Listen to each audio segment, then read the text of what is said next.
নির্বাচনকালীন তত্ত্বাবধায়ক সরকার ব্যবস্থা ফেরাতে করা আপিলের নবম দিনের শুনানি শেষ হয়েছে।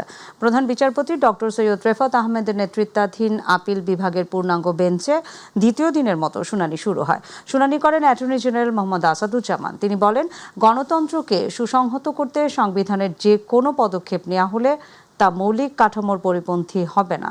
তত্ত্বাবধায়ক সরকার বাতিলের পেছনে যে যুক্তি দেয়া হয়েছিল তা ছিল উদ্দেশ্য প্রণোদিত এবং ভ্রান্তপ্রসূত। পরে এই বিষয়ে পরবর্তী শুনানি মঙ্গলবার দিন ধার্য করেন আদালত। গণতন্ত্রের মূল কথা হলো জনগণ ভোট দিতে পারবে, ভোটাধিকার প্রয়োগটা এখানে মুখ্য। সেই কারণে ত্রয়োদশ সংশোধনী আনা হয়েছে।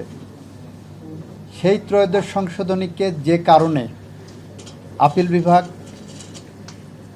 বাতিল করলেন মেজরিটি জাজমেন্ট দিয়ে, তার প্রধানত দুইটি কারণ।